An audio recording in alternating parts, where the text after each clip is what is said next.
मैं अपने YouTube channel BS संगीत सागर में सभी का स्वागत करती हूँ। मैं एक ज्योतिया गीत लेकर आई हूँ। अपनी आवाज़ में गाऊंगी, आप लोग सुनिएगा और जैसा भी लगेगा कमेंट बॉक्स में ज़रूर बताइएगा। ज्योतिया मैं से कहेली बजनिया सुना मोर महतरिया न हो। ज्योतिया मैं से कहेली बजनिया सुना मोर महतरिया न हो। मैया भूखल बानी खार ज्योतिया तमन्नावा में आस लेके हो। मैया भूखल बानी खार ज्योतिया तमन्नावा में आस लेके हो।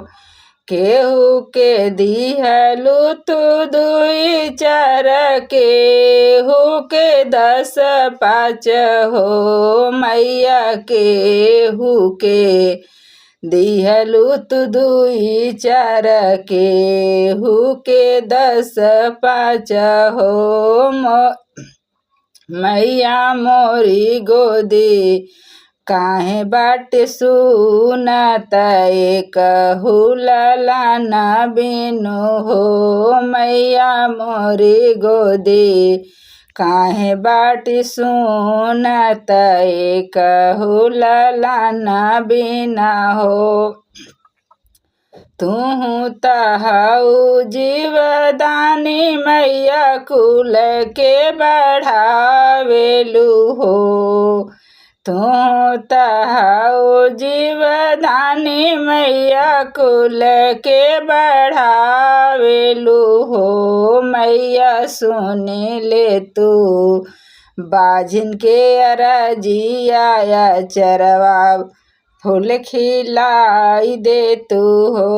मैया सुनी ले तू बाझिन के अरजिया चरवा फूल खिलाई दे तू हो। तू ही तये मैया चिलो के ललनाया मर कैलू हो। मैया सियारिन के भर दिहलु गोद। मैया सुनी ले तू बाझिन के अरजिया चरिया फूल खिलाई दे तू हो।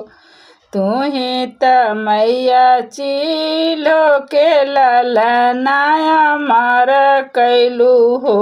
मैया सियारिन के भर दिहलु गोद तनौआ बाझिन के छोड़ाई दिहलु हो।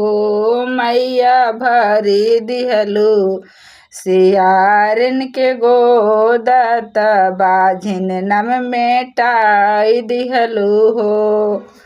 तुहरो त महिमा सब जग जाने लगा गावे व्रत नर नारी न हो।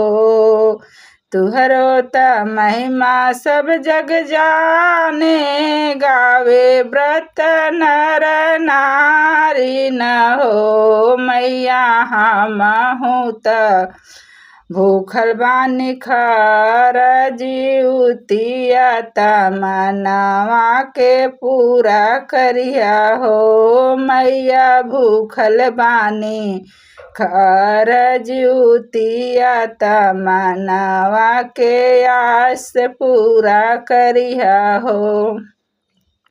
इतना जरूर करिया है माई भरी दिया बाझिन के गोदिया न हो।